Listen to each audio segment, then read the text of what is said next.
জায়গা থেকে স্পষ্ট বার্তা ওই 15ই আগস্টে ওই ধানমন্ডি 32-এ কেউ যদি আসলে তার শক্তি পালন করতে চায়, একটি ফুল দিতে যেতে চায়, আমরা তাকে আমাদের জায়গা থেকে বাধা দিতে পারি না।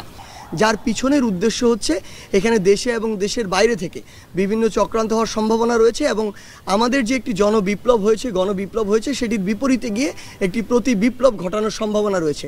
সেই জায়গা থেকে আমাদের স্পষ্ট যে অবস্থান সেটি ছিল এরকম যে 5 আগস্ট যে পুরো বাংলাদেশে ছাত্র জনতার যে একটি বিপ্লব হয়েছে, এটি তো আসলে 16 বছরের যে ফ্যাসিস্ট সরকার তাদের যে অত্যাচার নিপীড়ন, এটির বিরুদ্ধে গিয়ে এই বিপ্লবটি হয়েছে পুরো বাংলাদেশের মানুষের যে অংশগ্রহণে। সেখানে এখন যদি প্রতি বিপ্লবটি হয়, এটি হচ্ছে আসলে একটি চক্রান্তের ফলে, দেশে এবং দেশের বাইরে চক্রান্তের ফলে এই যে দেশের ছাত্র জনতার যে বিপ্লব সেটির বিপক্ষে গিয়ে, অর্থাৎ ছাত্র জনতার বিপক্ষে গিয়ে একটি চক্রান্তর মাধ্যমে হবে, যেটা আমরা হতে দিতে পারি না। সেই জায়গা থেকে আমাদের জায়গা থেকে কর্মসূচিটি ছিল এমন যে আমরা ঢাকা সহ দেশের বিভিন্ন জায়গায় আসলে শান্তিপূর্ণ একটি অবস্থান করব।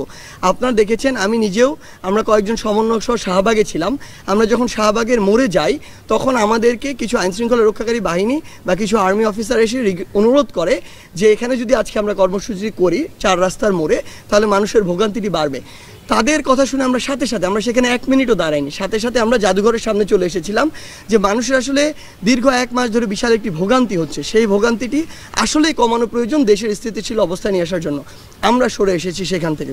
কিন্তু আমরা আমাদের জায়গা থেকে এটি লক্ষ্য করেছি যে ধানমন্ডি 32 ঢাকার বিভিন্ন স্থানে এমন অনেক অনাকাঙ্ক্ষিত ঘটনা হয়েছে যেগুলো আমাদের এই গণঅভ্যুত্থানের স্পিরিটের সাথে যায় না। আমরা যে বাংলাদেশের প্রত্যাশা করি, সেই যে বাংলাদেশের স্বপ্ন দেখি, সেটির সাথে আমরা এটা কখনো যায় না। যেমন আমি কয়েকটি উদাহরণ দিই। আমরা নিজে বিভিন্ন ভাইরাল ভিডিও দেখেছি যে আমার বাবার বয়সী একজনকে কান ধরে উঠবোস করানো হচ্ছে, আমার বাবার বয়সী একজনকে বিবস্ত্র করানো হয়েছে এবং মানুষজন যা ইচ্ছা তাই বলছে। অসংখ্য মানুষের ফোন চেক করা হচ্ছে। আমি দেখেছি আমার মায়ের বয়সী একজনের গায়ে হাত তোলা হয়েছে। এরকম অসংখ্য অনাকাঙ্ক্ষিত ঘটনা ঘটেছে। আমরা সাংবাদিক ভাই বোনদের উপরে হামলার বিভিন্ন ঘটনা প্রত্যক্ষ করেছি। আমাদের জায়গা থেকে স্পষ্ট কথা, যেই স্পিরিটটিকে সামনে রেখে আমরা এই গণবিপ্লবটি করেছি, 16 বছরে যে নির্যাতন, নিপীড়ন কিংবা মানুষের যে প্রকাশ করার, যে কোনো অনুভূতি প্রকাশ করার, কথা বলার যে অধিকারটি ছিল, সেটি যে হরণ হয়েছিল, এই সব কিছু দুর্নীতি থেকে শুরু করে নিপীড়ন, অত্যাচার, এগুলোর বিরুদ্ধে গিয়ে কিন্তু এই গণবিপ্লব। এটার কারণ ছিল যে আমরা আসলে এমন কিছু একটা, এমন নতুন একটা বাংলাদেশ চাই, যেই বাংলাদেশে আসলে সবাই সবার কথাটি বলতে পারবে, সবার মত প্রকাশ করতে পারবে, যে যে ধারায় বিশ্বাসী সে অনুযায়ী কাজ করতে পারবে এবং তার এই স্বাধীনতাটি থাকবে। আমরা আওয়ামী লীগের সময় বিগত 16 বছরে যে বিষয়গুলো দেখেছি, যে আপনি আওয়ামী লীগ ছাড়া অন্য যে কোনো দল যদি করতেন, আপনাকে মামলা দিয়ে হয়রানি করা হয়েছে, কিংবা আপনাকে একটি মিটিং করতে দেওয়া হয় নাই, আপনাকে জেলে কিংবা আদালতে চক্কর কাটতে হয়েছে।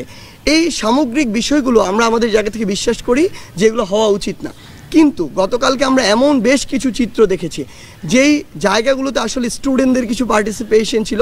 আমরা জানি না যে ওই স্টুডেন্টরা আসলে কোন মতাদর্শ ধারণ করে, ইভেন আমরা তাদেরকে এখানে আসলে ডিফাইনও করতে পারবো না। কিন্তু আমাদের বৈষম্য বিরোধী ছাত্র আন্দোলনের প্ল্যাটফর্মের আমরা সকলে একসাথে বসে কথা বলেছি, যখন রাতে আলোচনা করেছি, আমরা আমাদের জায়গা থেকে স্পষ্ট বলি, আমরা খুঁজছি যে এগুলোর সাথে আমাদের কোনো সমন্বয় কিংবা সহসমন্বয় যুক্ত আছে কিনা।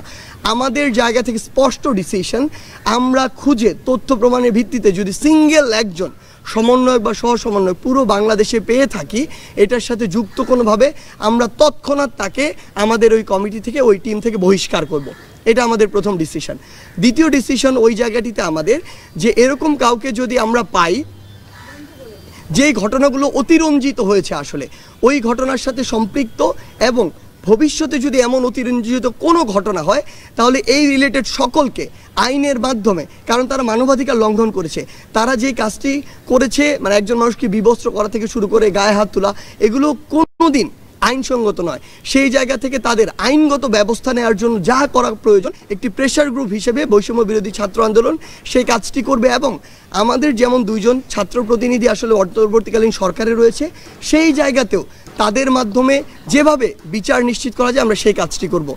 আরেকটি আমাদের অবস্থান আমরা স্পষ্ট করি, আমরা আমাদের জায়গা থেকে এটি বিশ্বাস করি, বাংলাদেশে বিভিন্ন ধরনের রাজনৈতিক আদর্শের দল থাকতে পারে।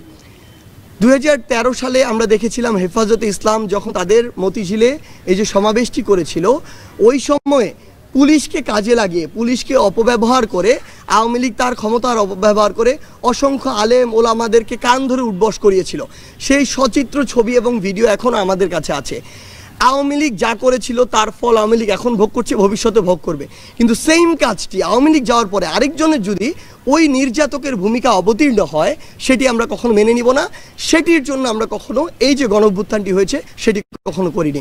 আমাদের জায়গা থেকে স্পষ্ট বার্তা, ওই 15ই আগস্টে ওই ধানমন্ডি 32-এ কেউ যদি আসলে তার শক্তি পালন করতে চায়, একটি ফুল দিতে চায়, আমরা তাকে আমাদের জায়গা থেকে বাধা দিতে পারি না।